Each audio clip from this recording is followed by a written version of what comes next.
ಮಾವಿನಕಾಯಿ ಚಟ್ನಿನ ಈ ರೀತಿಯಾಗಿ ಮಾಡಿಕೊಟ್ರೆ ತಿಂದವರು ಆಹಾ ಅಂತಾರೆ. ಹಾಯ್ ಹಲೋ ಎಲ್ಲರಿಗೂ ನಮಸ್ಕಾರ. ಜ್ಯೋತಿ ಪಾಕಶಾಲೆಗೆ ತಮ್ಮೆಲ್ಲರಿಗೂ ಸ್ವಾಗತ. ಇಂದಿನ ವಿಡಿಯೋದಲ್ಲಿ ನಾನು ಸಿಂಪಲ್ ಹಾಗೂ ರುಚಿಕರವಾಗಿರುವಂತಹ ಮಾವಿನಕಾಯಿ ಚಟ್ನಿನ ಯಾವ ರೀತಿ ಮಾಡ್ಕೊಳ್ಬೋದು ಅಂತ ನಿಮ್ಮೊಂದಿಗೆ ಶೇರ್ ಮಾಡ್ಕೊಳ್ತಾ ಇದ್ದೇನೆ. ಈ ಚಟ್ನಿ ರೆಸಿಪಿನ ಇದೇ ರೀತಿ ಮಾಡಿ ನಾವು 1 ತಿಂಗಳ ತನಕ ಸ್ಟೋರ್ ಮಾಡ್ಕೊಳ್ಬೋದು. ಬನ್ನಿ ಈ ಸಿಂಪಲ್ ಹಾಗೂ ರುಚಿಕರವಾಗಿರುವಂತಹ ಮಾವಿನಕಾಯಿ ಚಟ್ನಿ ಯಾವ ರೀತಿ ಮಾಡೋದು ಅಂತ ನೋಡೋಣ. ಅದಕ್ಕಿಂತ ಮುಂಚೆ ಹೊಸದಾಗಿ ನಮ್ಮ ಕುಕಿಂಗ್ ವಿಡಿಯೋಸ್ನ ನೋಡ್ತಿದ್ದಲ್ಲಿ ಪ್ಲೀಸ್ ಸಬ್ಸ್ಕ್ರೈಬ್ ಮಾಡ್ಕೊಳ್ಳಿ. ಈ ರೆಸಿಪಿ ಇಷ್ಟ ಆದಲ್ಲಿ ಒಂದು ಲೈಕ್ ಮಾಡಿ. ಈ ರುಚಿಕರವಾದ ಮಾವಿನಕಾಯಿ ಚಟ್ನಿನ ಯಾವ ರೀತಿ ಮಾಡೋದು ಅಂತ ನೋಡೋಣ ಬನ್ನಿ. ನಾನಿಲ್ಲಿ ಈ ಚಟ್ನಿ ಮಾಡ್ಲಿಕ್ಕೆ ಅಂತ 2 ತೋತಾಪುರಿ ಮಾವಿನಕಾಯಿನ ತೆಗೆದುಕೊಂಡಿದ್ದೀನಿ. ಮಾಮೂಲಿಯಾಗಿ ಹುಳಿ ಮಾವಿನಕಾಯಿ ಆದ್ರೂ ತೆಗೆದುಕೊಳ್ಬೋದು ಅಥವಾ ಈ ರೀತಿ ತೋತಾಪುರಿ ಮಾವಿನಕಾಯಿ ಆದ್ರೂ ತೆಗೆದುಕೊಳ್ಬೋದು. ಈ ಮಾವಿನಕಾಯಿನ ನೀಟಾಗಿ ತೊಳೆದು ಸಿಪ್ಪೆನ ಎರೆದು ಈ ರೀತಿಯಾಗಿ ಕಟ್ ಮಾಡಿ ಇಟ್ಟಿದ್ದೇನೆ. ಅನಂತರ ಗ್ಯಾಸ್ ಮೇಲೆ ಬಾಣಲೆನ ಇಟ್ಟು ಗ್ಯಾಸ್ ಅನ್ನ ಹಚ್ಚಿ ಈ ಬಾಣಲೆಗೆ 1 ಟೇಬಲ್ ಸ್ಪೂನ್ ಆಗುವಷ್ಟು ಸಾಸಿವೆ, ಅರ್ಧ ಟೇಬಲ್ ಸ್ಪೂನ್ ಆಗುವಷ್ಟು ಮೆಂತ್ಯ ಕಾಳನ್ನ ಸೇರಿಸಿ ಚೆನ್ನಾಗಿ ಇವನ್ನ ಹುರಿದುಕೊಳ್ಬೇಕಾಗುತ್ತೆ. ಲೈಟ್ ಆಗಿ ಮೆಂತ್ಯ ಕಲರ್ ಚೇಂಜ್ ಆಗಬೇಕು, ಅಲ್ಲಿವರೆಗೂ ಇವನ್ನ ಇದೇ ರೀತಿ ಫ್ರೈ ಮಾಡ್ಕೊಳ್ಬೇಕಾಗುತ್ತೆ. ನೋಡಿ, ಮೆಂತ್ಯ ಸಾಸಿವೆ ಫ್ರೈ ಮಾಡಿದ್ದಾಗಿದೆ. ಇವೆಲ್ಲವನ್ನ ಒಂದು ಪ್ಲೇಟಿಗೆ ತೆಗೆದುಕೊಳ್ತೇನೆ. ಅನಂತರ ಇದೇ ಬಾಣಲೆಗೆ ನಾನಿಲ್ಲಿ ಒಂದು 8 ಆಗುವಷ್ಟು ಗುಂಟೂರು ಒಣಮೆಣಸಿನಕಾಯಿ, ಅನಂತರ ಒಂದು 6 ರಿಂದ 7 ಆಗುವಷ್ಟು ಬ್ಯಾಡಗೆ ಒಣಮೆಣಸಿನಕಾಯಿನೂ ಸಹ ಸೇರಿಸಿ ಇವನ್ನು ಸಹ ಹುರಿದುಕೊಳ್ಬೇಕಾಗುತ್ತೆ.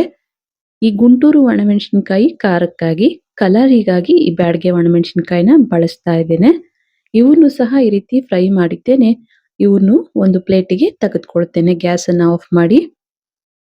ಅನಂತರ ನಾನಿಲ್ಲಿ ಮೊದಲಿಗೆ ಫ್ರೈ ಮಾಡಿರುವಂತಹ ಸಾಸಿವೆ ಮೆಂತ್ಯ ಕಾಳನ್ನ ಒಂದು ಚಿಕ್ಕ ಮಿಕ್ಸಿ ಜಾರಿಗೆ ಸೇರಿಸ್ಕೊಳ್ತೇನೆ. ಹಾಗೇನೆ ಇದಕ್ಕೇನೆ ಒಣಮೆಣಸಿನಕಾಯಿನೂ ಸಹ ಸೇರಿಸಿ ಹಾಗೇನೆ ನುಣ್ಣಗೆ ಪುಡಿ ಮಾಡ್ತೇನೆ. ನೀರನ್ನ ಹಾಕ್ತೇನೆ, ಇದನ್ನ ಪುಡಿ ಮಾಡಬೇಕಾಗುತ್ತೆ. ನೋಡಿ, ಇದೆಲ್ಲವನ್ನ ಈ ರೀತಿ ಪುಡಿ ಮಾಡಿದ್ದೇನೆ. ಇದನ್ನ ಒಂದು ಬಟ್ಲಿಗೆ ಸಪರೇಟ್ ಆಗಿ ತೆಗೆದುಕೊಳ್ತೇನೆ. ಅನಂತರ ದೊಡ್ಡ ಮಿಕ್ಸಿ ಜಾರಿಗೆ ಸಿಪ್ಪೆನ ತೆಗೆದು ಕಟ್ ಮಾಡಿರುವಂತಹ ಮಾವಿನಕಾಯಿನ ಸೇರಿಸ್ತಾ ಇದ್ದೀನಿ. ನಾನಿಲ್ಲಿ ಈ ರೀತಿ ಕಟ್ ಮಾಡಿ ತೆಗೆದುಕೊಂಡಿದ್ದೇನೆ. ತುರಿದು ಬೇಕಾದ್ರೂ ನಾವು ಮಿಕ್ಸಿ ಜಾರಿಗೆ ಸೇರಿಸಿ ರುಬ್ಕೊಳ್ಬೋದು. ಮೊದಲಿಗೆ ಇದನ್ನ ತರಿತರಿಯಾಗಿ ರುಬ್ತೇನೆ. ಅನಂತರ ಇದಕ್ಕೆ ಮೊದಲಿಗೆ ಹುರಿದು ಪುಡಿ ಮಾಡಿರುವಂತಹ ಮಸಾಲೆ ಪುಡಿ, ಹಾಗೆಯೇ ಇದಕ್ಕೆ 1 ಟೀ ಸ್ಪೂನ್ ಆಗುವಷ್ಟು ಬೆಲ್ಲದ ಪುಡಿನ ಸೇರಿಸ್ತಾ ಇದ್ದೇನೆ. ನೋಡ್ಬೋದು, 1 ಟೀ ಸ್ಪೂನ್ ಆಗುವಷ್ಟು ಮಾತ್ರ ಬೆಲ್ಲದ ಪುಡಿನ ಸೇರಿಸಿ, ಅನಂತರ 1/4 ಟೀ ಸ್ಪೂನ್ ಆಗುವಷ್ಟು ಅರಿಶಿನ, ರುಚಿಗೆ ತಕ್ಕಷ್ಟು ಉಪ್ಪು, ಹಾಗೆಯೇ ಇದಕ್ಕೆ ದೊಡ್ಡ ಗಾತ್ರದ 1 ಗಡ್ಡೆ ಆಗುವಷ್ಟು ಬೆಳ್ಳುಳ್ಳಿನ ಸಹ ಇದಕ್ಕೆ ಸೇರಿಸ್ತೇನೆ.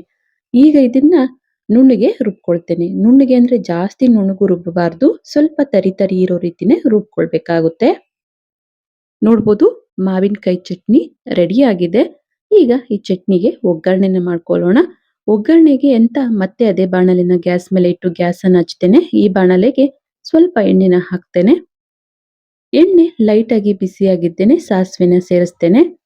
ಸಾಸಿವೆ ಚಿಟಪಟ ಅಂದಿದ್ದೆ ಸ್ವಲ್ಪ ಕರಿಬೇವನ್ನ ಸೇರಿಸಿ ಈಗ ಗ್ಯಾಸ್ ಅನ್ನ ಆಫ್ ಮಾಡಿದ ನಂತರ ರುಬ್ಬಿರುವಂತಹ ಈ ಮಾವಿನಕಾಯಿ ಚಟ್ನಿನ ಇದಕ್ಕೆ ಸೇರಿಸ್ತೇನೆ.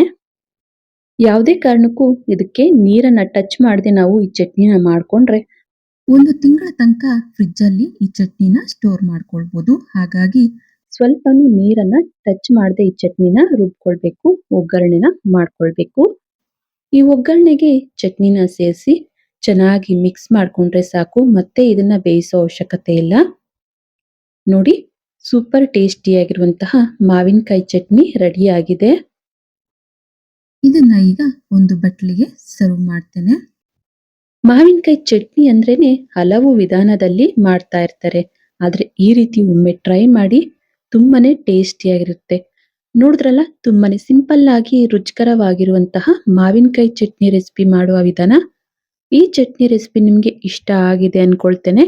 ಇಷ್ಟ ಆದಲ್ಲಿ ಈ ವಿಡಿಯೋಗೊಂದು ಲೈಕ್ ಮಾಡಿ, ಕಮೆಂಟ್ ಮಾಡಿ, ಶೇರ್ ಮಾಡಿ. ಇನ್ನು ಯಾರೆಲ್ಲ ಸಬ್ಸ್ಕ್ರೈಬ್ ಮಾಡ್ಕೊಳ್ದೆ ವಿಡಿಯೋನ ನೋಡ್ತಿದ್ದಲ್ಲಿ ಪ್ಲೀಸ್ ಸಬ್ಸ್ಕ್ರೈಬ್ ಮಾಡ್ಕೊಳ್ಳಿ. ಧನ್ಯವಾದಗಳು.